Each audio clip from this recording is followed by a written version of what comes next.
series presents information based in part on theory and conjecture. The producer's purpose is to suggest some possible explanations, but not necessarily the only ones, to the mysteries we will examine.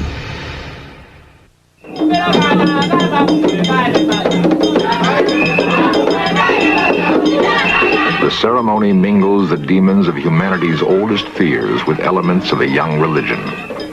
The result is a faith filled with the spirits of good and evil and tinged with magic.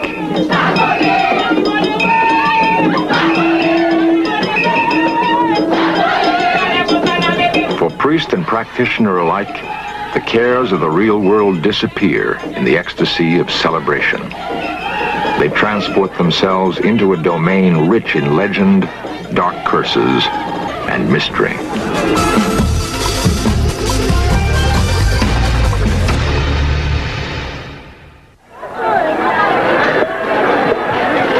When Christopher Columbus anchored off the tip of Haiti in 1492, the island was proclaimed the land that possessed everything in the world a man can want.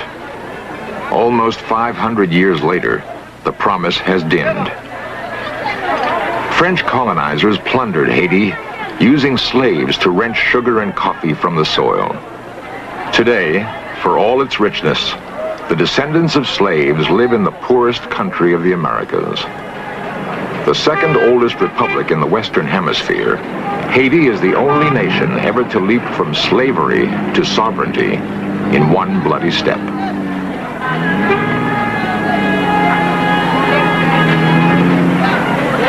Poor, noisy, crowded, Haiti clings to the traditions of two worlds.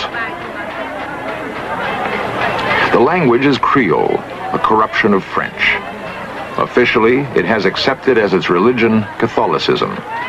Almost 95% of the people of Haiti are Catholic.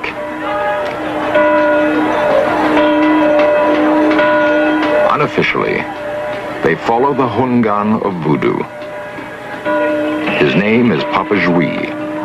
By birthright and practice, he is a voodoo priest, reportedly one of the most powerful in Haiti.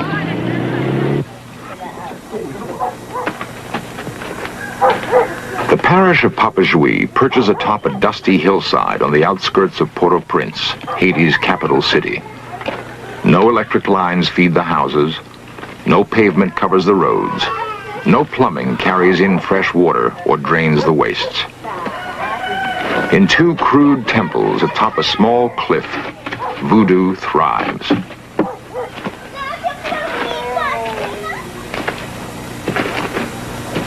As preached by Papa Jouy, it holds the key to good fortune and good health for all the people of the hillside.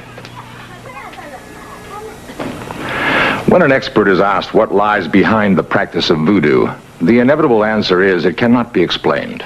It must be experienced.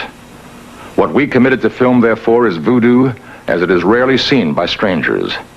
Voodoo as it is felt by the people who live through its precepts.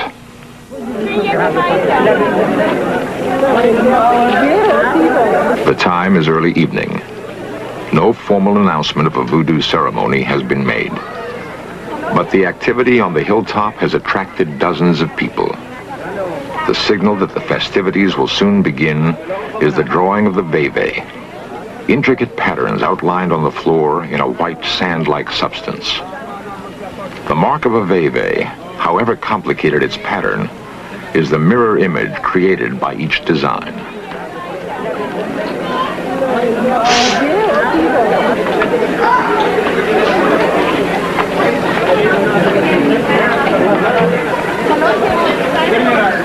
Papa Jouy has established tonight as a Rada ceremony, a celebration of white voodoo. The drums are set to call forth a galaxy of smiling, optimistic spirits who bring with them good luck and good tidings. It is believed that the measure of a priest is his ability to summon the spirits. So Papa Jouy takes extraordinary care to design the proper atmosphere. The drums are believed to have junto, a divine spirit. The veve are drawn in honor of the life force inside the drums.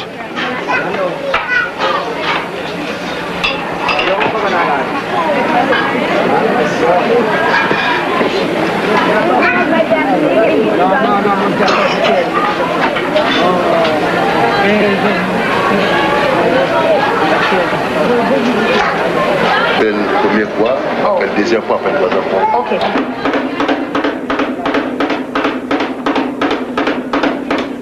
Each drum has a unique pitch and rhythm it keeps.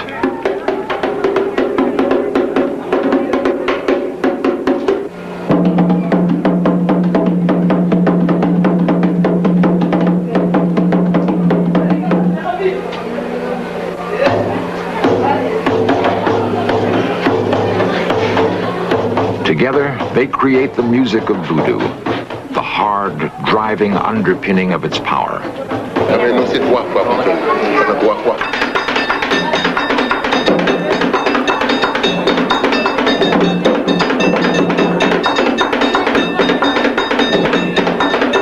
In the Rada, the white ceremony, all is joyous, and the children are allowed to participate.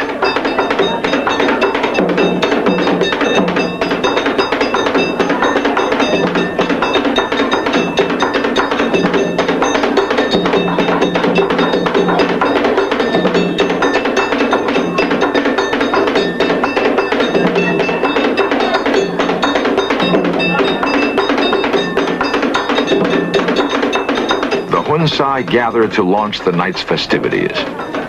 To dress in white and join the priest, they have undergone a protracted and difficult initiation. They have become insiders in the world of voodoo and can expect a larger share of good fortune. For it is believed that through the priest, the spirits will make themselves felt and seen. Papa Juiz signals the beginning, the first joyous call for the spirits to enter and join the festivities.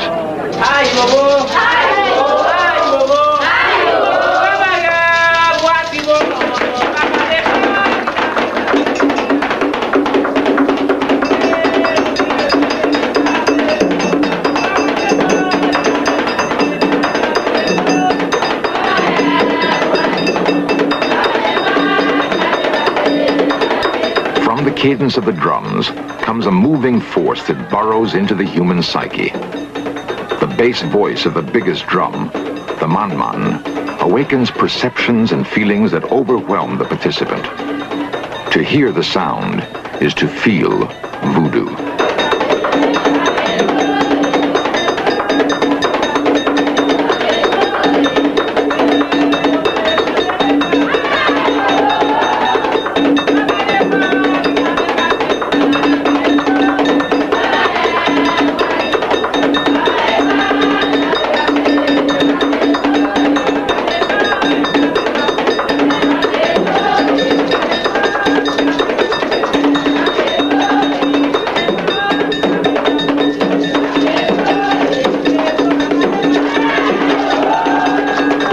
Surrounded by the ritual movement, the music, the singing, there comes a release from the hardships of life.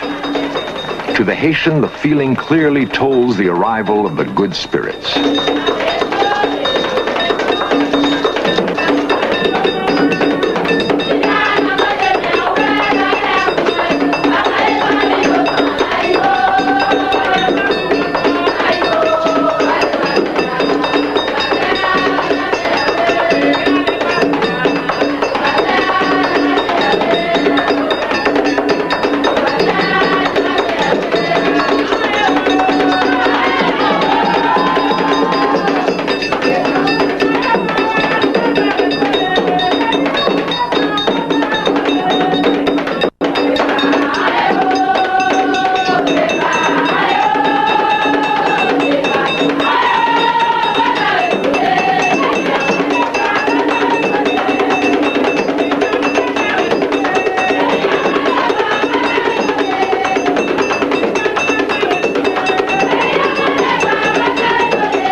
There is no time limit.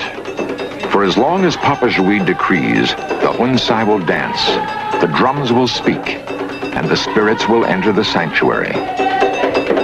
One symbol of success will be a possession. The instant when a spirit will enter the body of a Hunsai and take over complete control.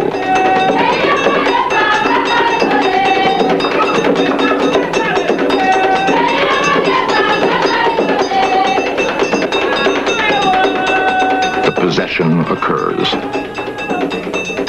A principal Hunsai goes rigid. Her body is beyond her own control. Now, through her, the spirit is believed to speak and act, and good will come of it, for this is Rada, white voodoo.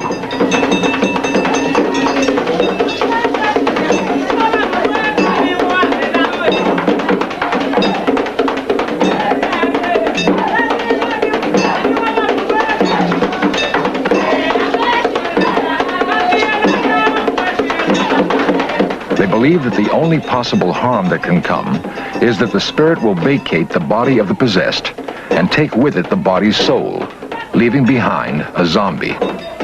Tonight, that will not happen. Tonight is Rada. Tomorrow night is Petro, the red ceremony, the celebration of the angry spirits, when anything can happen.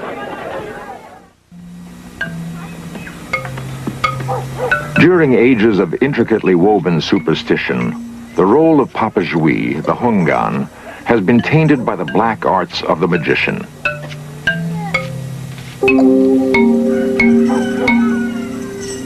How else can he be trusted to deal with the spirits that will be unleashed tonight in the Petro ceremony, the calling forth of angry spirits? He is not a sorcerer, but a priest, as was his father. Through study and purification, he has achieved an exalted role among his people. Each day, he is called on to produce cures and spells. He banishes demons and applies curses to wrongdoers. It seems a difficult task for so common appearing a man. His sanctuary holds the peculiar blend of elements that have become voodoo. Catholicism has been adapted to the warp of African magic. A roll call of saints mingles in a liturgy filled with the likes of Baron Samedi, overlord of the dead. In the innermost stronghold of the Petro sanctuary, the walls bear dire threats.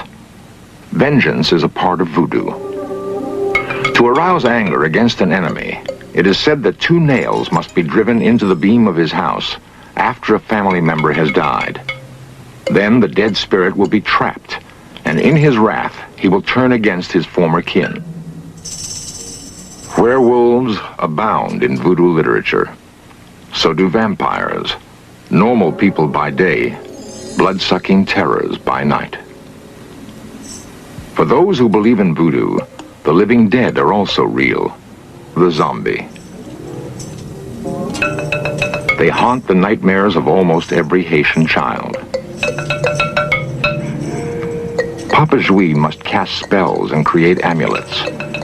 He's required to interpret dreams and to reach into the future to predict events. Tarot cards and talismans are part of his working paraphernalia. Often he will be asked to give immunity from sorcerers. In complicated ritual, he will receive a lock of hair and fingernail clippings, place them in a bottle with a part of the person's soul, and presto. So long as the bottle is protected, the person is safe from sorcerers.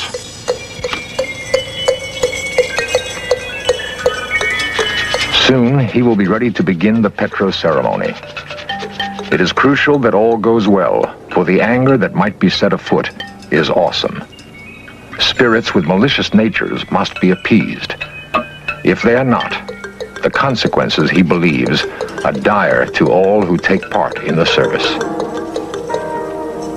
Occasionally, the In Search Of camera ventures into a world where few have been privileged to travel. The Petro ceremony is one. Such a place is not for the timid.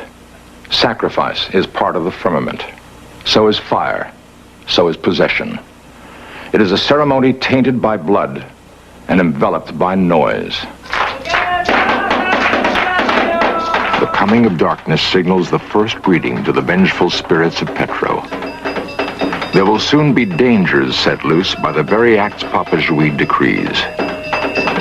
The spirits that are called Loa in Voodoo might overrun the ability of the priest to control them. In the very first moments, after the completion of the complicated veve, the special designs in sand, Papa Jouy leads his people in prayer that is drawn from Catholic liturgy. The cross drawn upon the floor has for them dual significance. For in Voodoo, any crossing point, the center of all hexes, is a place where magic abounds.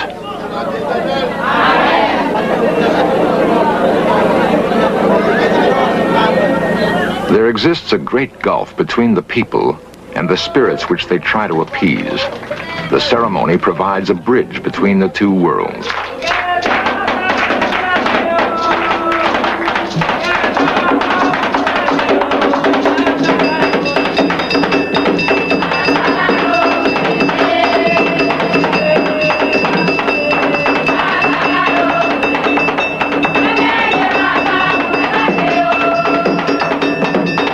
The very act of touching the animal brings each person closer to his God.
Ultimate moments of the Petro, when the Loa, the spirits, are said to invest themselves in the bodies of believers, there will still be no actual contact.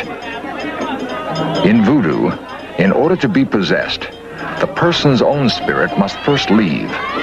The gods are separate beings. A god and a person cannot occupy the same space at the same time.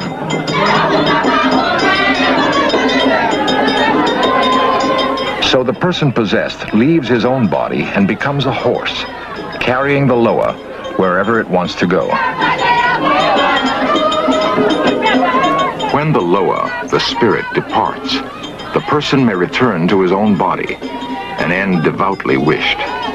If the person does not return, the body becomes a zombie, a member of the walking, living dead, cursed for eternity to live without feeling or thought.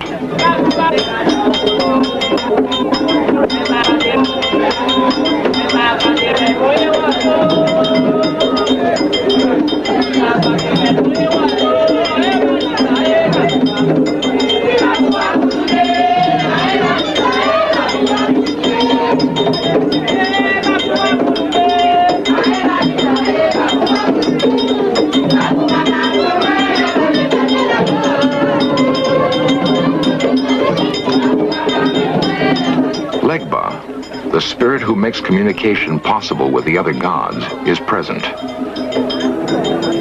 He has opened the door to possession, and the so-called horses are carrying the spirits around the sanctuary.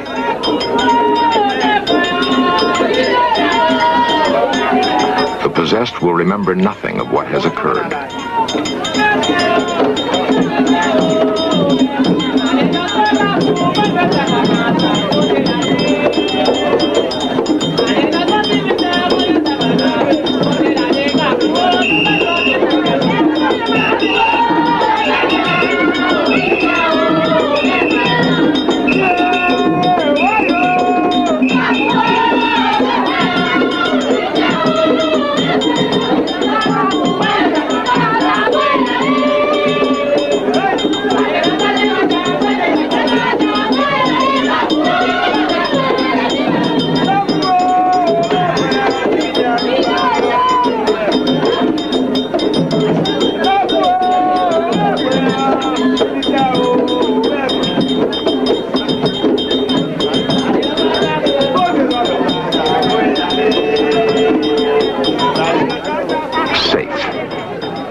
Joui has led them through all the dangers of Petro.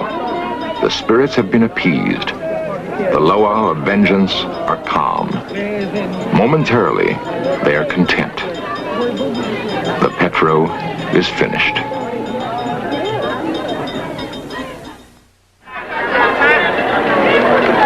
The crowded, noisy, ragged world of Haiti breeds the demons of voodoo.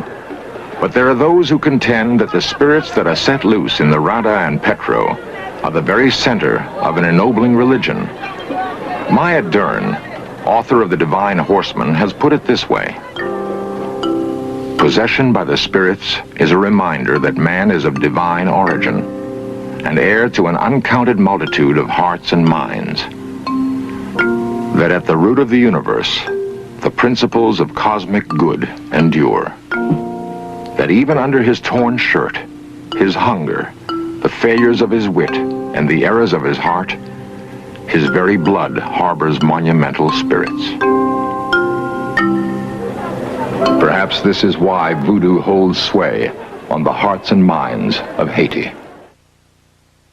When you think of Cleopatra, you think of an Egyptian beauty. She wasn't that beautiful. Okay, then what was she like? A young woman who knew exactly how to get what she wanted. Her body was a tool. The myth of Cleopatra on Secrets of the Ancient World. Tonight at 8 on the History Channel.